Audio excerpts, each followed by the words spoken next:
नमस्कार YouTube family मित्रांनो आणि मैत्रिणींनो, प्रेमाची दुनिया या यूट्यूब चॅनलमध्ये तुम्हा सर्वांचं अगदी मनपूर्वक स्वागत आहे. आपल्या सर्व व्ह्युअर्सना एकच रिक्वेस्ट आहे, प्लीज आपल्या चॅनलला जास्तीत जास्त सबस्क्राईब करा. तुम्हा सर्वांच्या सपोर्टची आपल्या चॅनलला खूप गरज आहे. तुमचं एक सबस्क्राईब माझ्यासाठी लाख मोलाचं असणार आहे. त्यामुळे प्लीज आपल्या चॅनलला सबस्क्राईब करा. चला तर मग वळूया आपल्या आजच्या भागाकडे. सकाळ. साताऱ्यातील घरात नेहमीप्रमाणे सकाळची लगबग सुरू होती. पूर्वा स्वयंपाकघरात सुमनजींना नाश्ता बनवण्यात मदत करत होती. शेखर वर्तमानपत्र वाचत बसले होते. रणदीप ऑफिसला जाण्यासाठी तयार होत होता. आज सगळे अगदी नेहमीप्रमाणे वागत होते. आज फक्त एक गोष्ट वेगळी होती. आज पूर्वाचा वाढदिवस होता आणि पूर्वाच तो पूर्णपणे विसरली होती. सकाळी 10 वाजता रणदीप ऑफिसमध्ये काम करत असताना अचानक त्याचा फोन वाजला. स्क्रीनवर नाव झळकलं, गुरलीन. रणदीपने फोन उचलला. गुरलीन हसत म्हणाली, काय सर, वाढदिवसाच्या शुभेच्छा दिल्यात का? रणदीप हसत म्हणाला. रणदीप गोंधळला. कोणाचा वाढदिवस? गुरलीन मोठ्याने हसायला लागली. अरे बाबा, आज पूर्वाचा वाढदिवस आहे. रणदीपच्या चेहऱ्यावर आश्चर्य उमटलं. खरंच? तो म्हणाला. गुरलीन म्हणाली, हो, आणि तिची सवय आहे. ती स्वतःच तिचा वाढदिवस विसरते.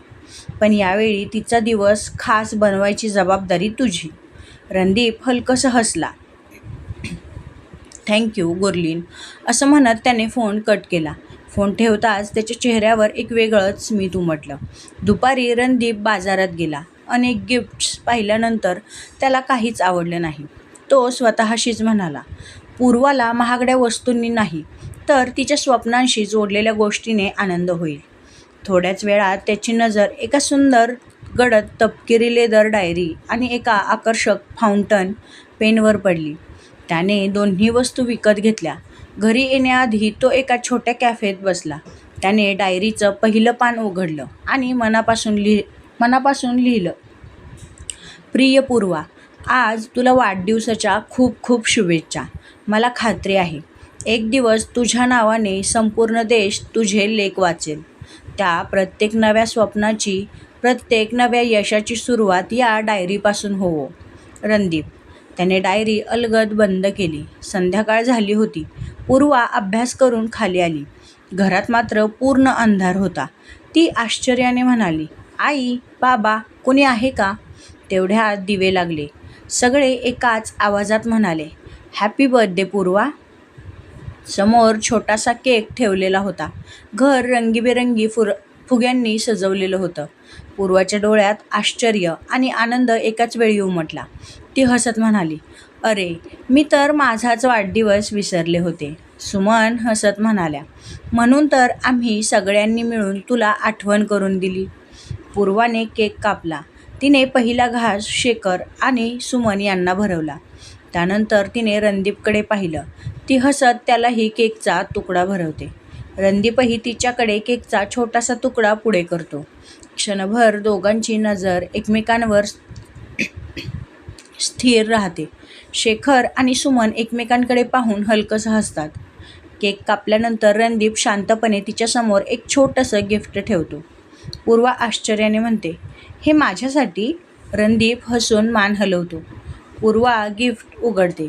सुंदर लेदर डायरी आणि फाउंटन पेन पाहून तिच्या चेहऱ्यावर मोठं हास्य उमटतं. ती पहिलं पान उघडते. रणदीपने लिहिलेला संदेश वाचताच तिचे डोळे पाणवतात. ती काही क्षण काहीच बोलू शकत नाही. शेवटी ती हलक्या आवाजात म्हणते, माझ्या स्वप्नावर इतका विश्वास ठेवणारा माणूस आजपर्यंत मला भेटलाच नव्हता. रणदीप शांतपणे म्हणतो, कारण तुझं स्वप्न खरंच मोठं आहे. रात्रीची वेळ होती. सगळे झोपलेले असतात.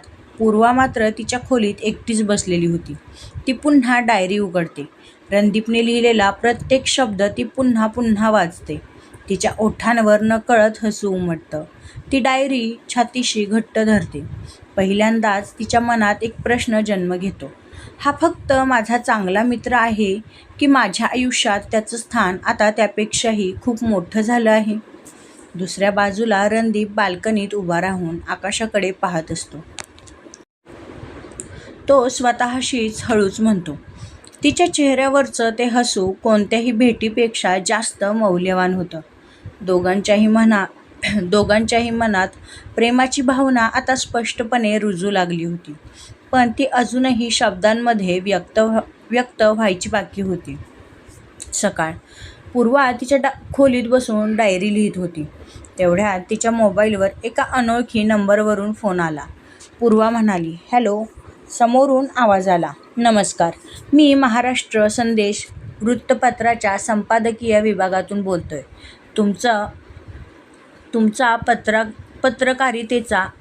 तुमचा पत्रकारिता फेलोशिपसाठीचा अर्ज आम्हाला मिळाला आहे.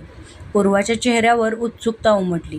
समोरून पुढे सांगण्यात आलं, अंतिम निवडीपूर्वी आम्ही प्रत्येक उमेदवाराला एक ट्रायल असाइनमेंट देत आहोत. पूर्वा आनंदाने म्हणाली, हो सर. तुम्हाला साताऱ्याजवळील दुष्काळग्रस्त गावावर एक सखोल रिपोर्ट तयार करायचा आहे आणि 2 दिवसात तो आम्हाला पाठवा. All the best. एवढं बोलून फोन कट झाला. पूर्वा काही क्षण जागच्या जागी उभी राहिली. तिच्या चेहऱ्यावर आनंद आणि जबाबदारी दोन्ही स्पष्ट दिसत होते. ती धावतच खाली आली. शेखर, सुमन आणि रणदीप नाश्ता करत होते. पूर्वा आनंदाने म्हणाली, बाबा, माझी ट्रायल असाइनमेंट आली. शेखर हसत म्हणाले, वा, मग आता खरी सुरुवात. पूर्वा सगळी माहिती सांगते. रणदीप शांतपणे ती ऐकत होता. तो म्हणाला, त्या गावात जाण्यासाठी मी तुझ्यासोबत येतो. पूर्वा लगेच म्हणाली, नको, तुझं ऑफिसचं काम असेल, मी सांभाळेन. रणदीप हसत म्हणाला, काम पुन्हा करता येईल, पण तुझ्या पहिल्या असाइनमेंटचा भाग होण्याची संधी पुन्हा मिळणार नाही. पूर्वा त्याच्याकडे पाहत राहिली. तिने हसून होकार दिला. दुपारी दोघेही साताऱ्यापासून काही अंतरावर असलेल्या एका छोट्याशा गावात पोहोचले. गावात पाण्याची तीव्र टंचाई होती. महिला डोक्यावर हंडे घेऊन 2-2 किलोमीटर चालत होत्या. लहान मुलं उन्हात पाण्यासाठी रांगेत उभी होती. हे दृश्य पाहून पूर्वाच्या डोळ्यात वेदना उमटल्या. ती प्रत्येकाशी शांतपणे बोलू लागली. त्यांच्या समस्या वहीत लिहून घेत होती. रणदीप तिचे फोटो आणि व्हिडिओ काढत होता. तो फक्त मदत करत नव्हता, तर तो तिच्या स्वप्नाचा एक भाग बनत होता. रिपोर्टिंग सुरू असतानाच एका वृद्ध आजींना उन्हामुळे चक्कर आली. पूर्वा लगेच त्यांच्याकडे धावली. रणदीपने लगेच पाण्याची बाटली दिली. दोघांनी मिळून त्या आजींना सावलीत बसवलं. थोड्या वेळाने आजींची तब्येत सुधारली. त्या पूर्वाचा हात हातात घेत म्हणाल्या, बाळा, आमचा आवाज सरकारपर्यंत पोहोचव. पूर्वाच्या डोळ्यात अश्रू आले. ती ठाम आवाजात म्हणाली, मी वचन देते, तुमची गोष्ट मी लोकांपर्यंत नक्की पोहोचवेन. हे ऐकून रणदीपच्या चेहऱ्यावर अभिमान उमटला. संध्याकाळी दोघेही गावातून परत निघाले. रस्त्यात एका टेकडीवरून संपूर्ण गाव दिसत होता. पूर्वा काही क्षण शांतपणे त्या गावाकडे पाहत राहिली. ती म्हणाली, पत्रकार होण्याचं कारण आज पुन्हा आठवलं.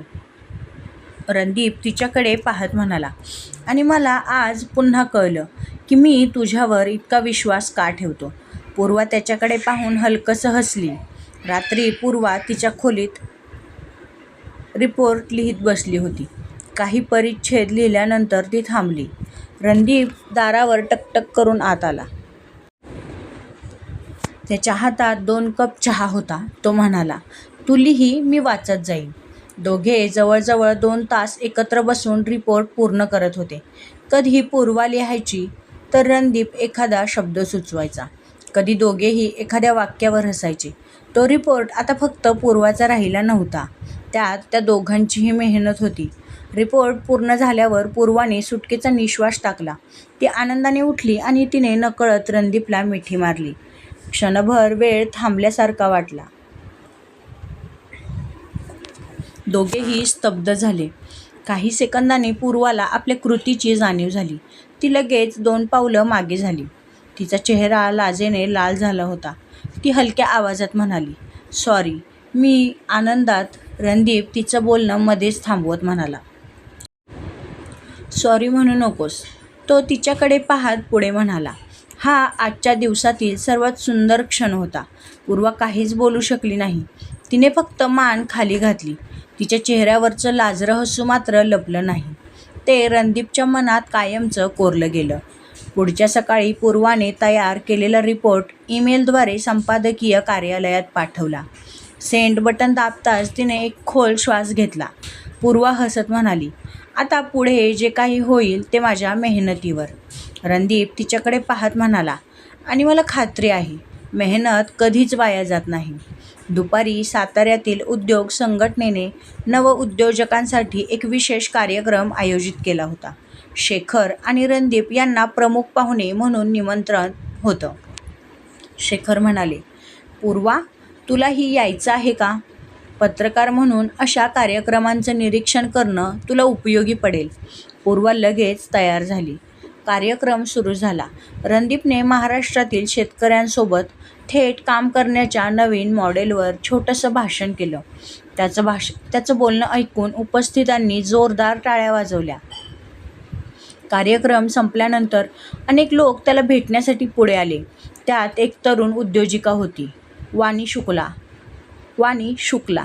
ती आत्मविश्वासाने रणदीप समोर आली. वाणी म्हणाली, तुमच्या कल्पना खूपच आवडल्या. मला वाटतं आपण एकत्र एखाद्या प्रोजेक्टवर काम करू शकतो. रणदीप नम्रपणे म्हणाला, नक्कीच. व्यवसायाबद्दल चर्चा करायला मला आनंदच होईल. वाणी सतत त्याच्याशी बोलत होती. दूर उभी असलेली पूर्वा हे सगळं पाहत होती. तिच्या चेहऱ्यावरचं हसू हळूहळू कमी झालं.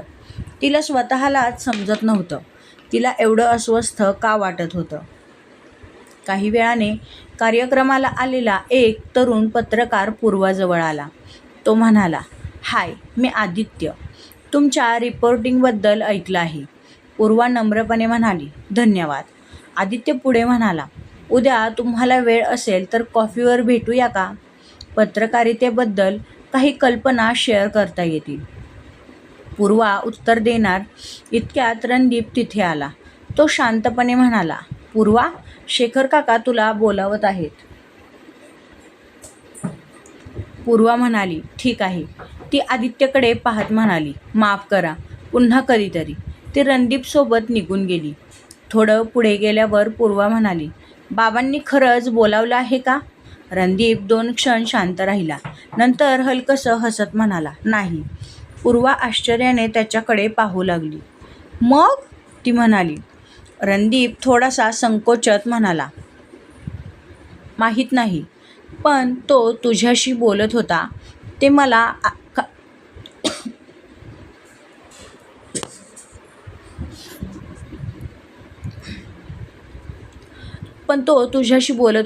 ते मला काही विशेष आवडलं नाही. पूर्वाच्या चेहऱ्यावर नकळत हसू उमटलं. ती खोडकरपणे म्हणाली, म्हणजे तुला जळालं? रणदीप लगेच म्हणाला, असं काही नाही. पूर्वा हसत म्हणाली, तुझ्या चेहऱ्यावर सगळं स्पष्ट दिसत होतं. रणदीपही हसू लागला. घरी परतल्यावर पूर्वा तिच्या खोलीत गेली. ती आरशासमोर उभी राहून स्वतःशीच म्हणाली, वाणी त्याच्याशी बोलत होती तेव्हा मलाही बरं वाटलं नव्हतं. ती क्षणभर थांबली. मग स्वतःच हसली, म्हणजे मलाही जळालं होतं. ती म्हणाली. तिच्या गालांवर हलकी लाली पसरली. दुसऱ्या बाजूला रणदीप बाल्कनीत उभा होता.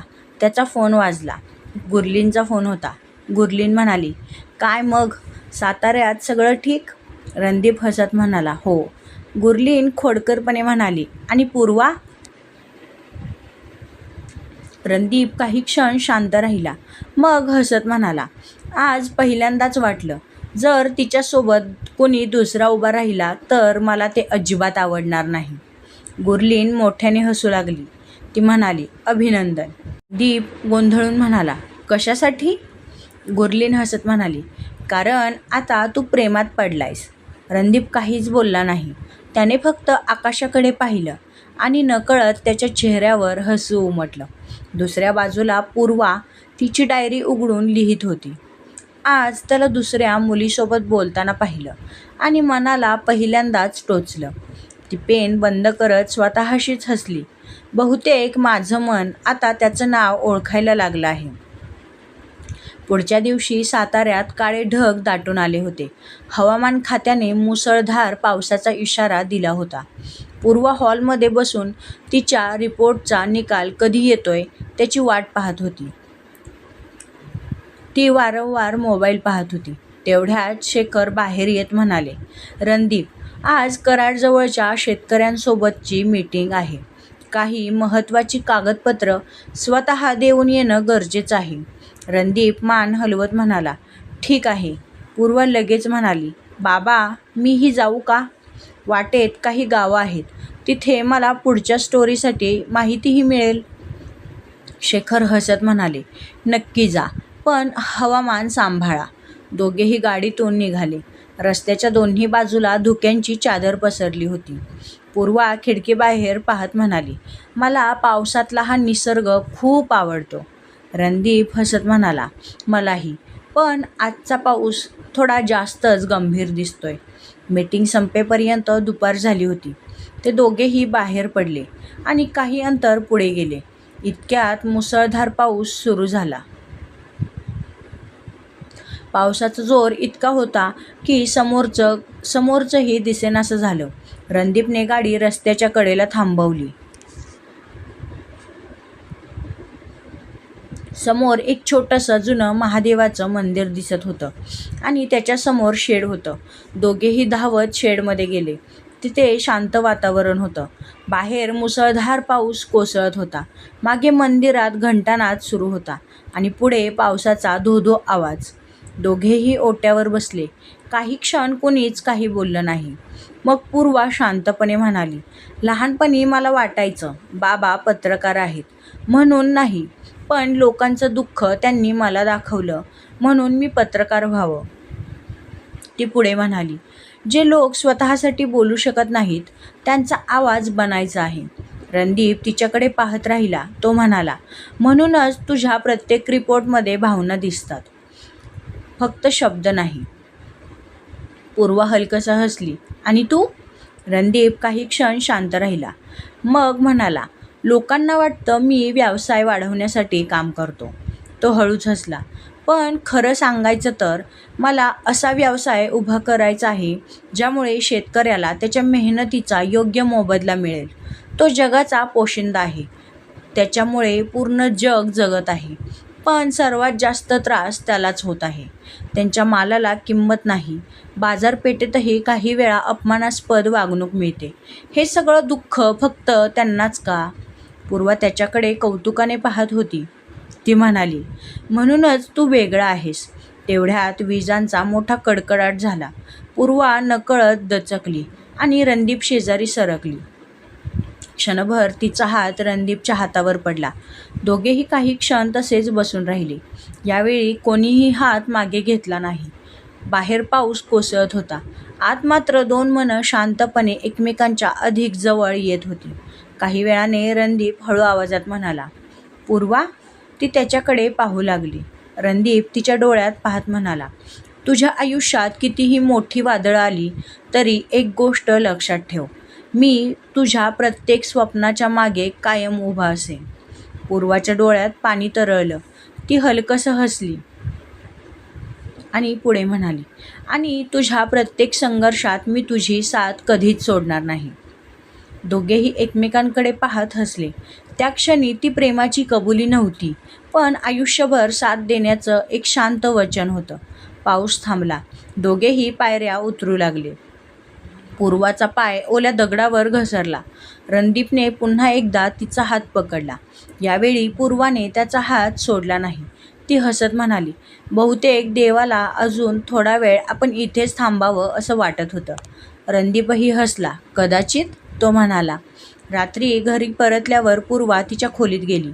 तिने डायरी उघडली. आज फक्त तिने एकच ओळ लिहिली, आज पावसाने आम्हाला भिजवलं, पण मनातलं प्रेम लपवून ठेवलं. दुसऱ्या बाजूला रणदीप बाल्कनीत उभा राहून पावसाने धुतलेलं आकाश पाहत होता. त्याच्या ओठांवर एक शांत स्मित होतं. तो मनातच म्हणाला, आज तिला प्रेम सांगितलं नाही, पण आयुष्यभर साथ देण्याचं वचन मात्र दिलं. दोघांनाही आता एक गोष्ट स्पष्टच झाली होती की ते दोघे एकमेकांच्या प्रेमात पडले होते. तर मित्रांनो, आपला आजचा भाग इथेच संपत आहे. हा भाग तुम्हाला कसा वाटला हे मला कमेंट करून सांगायला विसरू नका. त्याचबरोबर आपल्या दोन्ही स्टोरीज खूपच इंटरेस्टिंग होणार आहेत. त्यामुळे आपल्या चॅनलला नक्की सबस्क्राईब करा आणि स्टोरीज नक्की पहा. चला तर मग भेटूया पुन्हा एका पुढच्या नवीन भागात. तोपर्यंत बाय बाय.